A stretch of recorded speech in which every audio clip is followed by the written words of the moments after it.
अशोकनगर के घर घर में इन दिनों चौके लगे हैं। सभी जैन साधर्मियों की आकांक्षा होती है कि वे उनके घर आएं और विधिवत ढंग से आहार ग्रहण करें। इन चौकों और शिविर के बारे में श्री विजय धुर्रा जी ने विस्तार से जानकारी दी। आइए उन्हीं से जानते हैं वहां के माहौल के बारे में। परम पूज्य आध्यात्मिक संत निर्यापक श्रमण तीर्थ चक्रवर्ती मुनि पुंगव सुधासागर जी महाराज के सानिध्य में 33 वर्षों की प्रतीक्षा के बाद पहली बार अशोकनगर में श्रावक संस्कार शिविर लग रहा है और लगभग 5000 शिविरार्थी इस शिविर में भाग ले रहे हैं। शिविर में शिविरार्थियों को अपने घर लाकर आतिथ्य सत्कार कराना निश्चित रूप से हम सबके लिए बहुत गौरव के क्षण है। लगभग 50 शिविरार्थी घर पे आ रहे हैं, 50, 60, 70 जो भी संख्या होती है।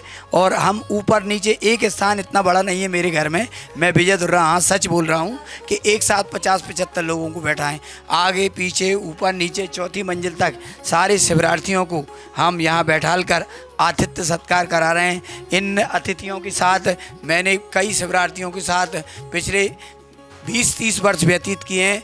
कई शिविरार्थी तो मेरे ऐसे हैं, ललितपुर के लकी भाई हैं, कोटा के विजय जी हैं और अनेक शिविरार्थी यूँ हैं कि जिन्हें वर्षों शिविर में आते आते हो गए और ये अपनी साधना को आनंद पूर्वक करते हैं। एक शिविरार्थी जो 86 वर्ष के हैं और जबलपुर के पास से आए हैं।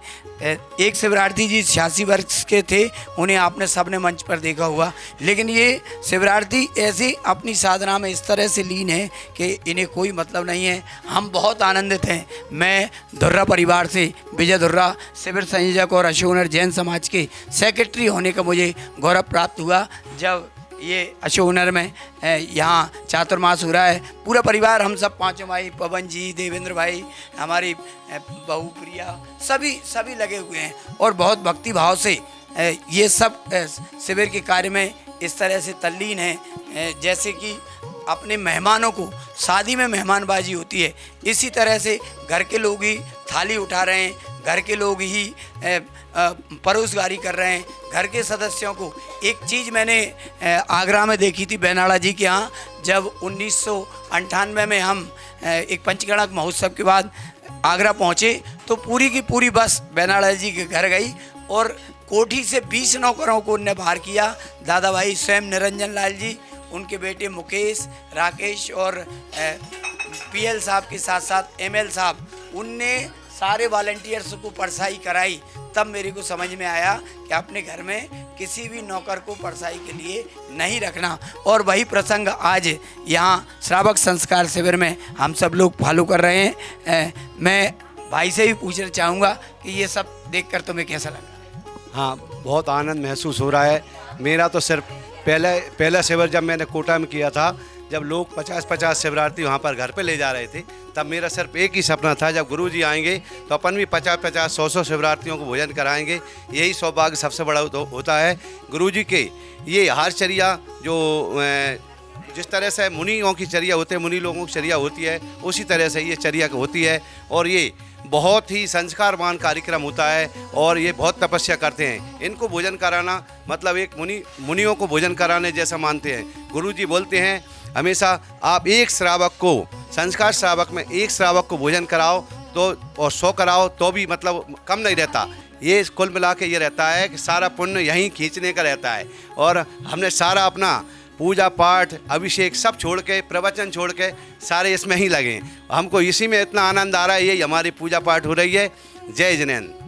और निश्चित रूप से मैं तो पहले नीरज जी का धन्यवाद करूंगा। पिछला चातुर्मास आगरा में हुआ था और आगरा का चातुर्मास ऐसा था जो आगरा ने इतिहास रचाया और इतिहास के वो पन्ने आज हम सब के बीच में हैं, क्योंकि जिनवाणी चैनल के माध्यम से दुनिया के 122 देशों में ये प्रसारण चल रहा है। ये पुराना अभिनंदन पत्र रखा है, ये बता रहा है कि गुरुदेव के पास हम सम्मानित हो रहे हैं। लेकिन ये सम्मान अपने आप में अलग है जब शिविरार्थियों को अपने घर में आतिथ्य कराना। कैसा लग रहा है तुम्हें भोजन बनाते हुए? बहुत अच्छा, बहुत खुशी लग रही है, बहुत मज़ा आ रहा है, ना थकान हो रही और बहुत अच्छा लग रहा है। नहीं, आप 4-4 बजे तक बर्तन भी साफ करते रहते हो, जमाते रहते हो, बर्तनों को पहुँचोगे। मुझे मालूम है, मुझे इस चैनल पर कहते हुए इसलिए फक्र हो रहा है कि ये गुरुदेव के भक्तों की सेवा है। तब कैसा लगता है प्रिया? बहुत अच्छा लगता है, ना थकान होती है ना कुछ, बहुत पुण्य मिल रहा है, बस इतना पता है।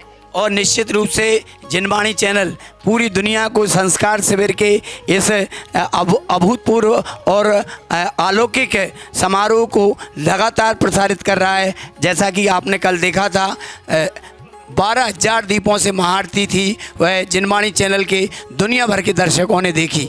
आज लगातार मैं देख रहा हूं कि जिनवाणी चैनल की पूरी टीम, चाहे हमारे कृष्णा जी हो, पंकज जी, पूरी टीम दिन रात अशोकनगर में जुटी हुई है और उनका सबका एकमात्र मकसद ये है कि जो अखिल भारतीय श्रावक संस्कार शिविर जो पूरे दुनिया को प्रभावित कर रहा है, चाहे मैं कहूं कि यहाँ राहुल भाई हों, पंकज हों, मैं ये सबसे पहले यहाँ नीरज जी को, मनीष जी को याद करूँगा कि उन्होंने पूरी की पूरी टीम, यहाँ 10 लोगों की टीम, आप सोच रहे होंगे कि जिनवाणी चैनल इतना कैसे दिखा रहा है।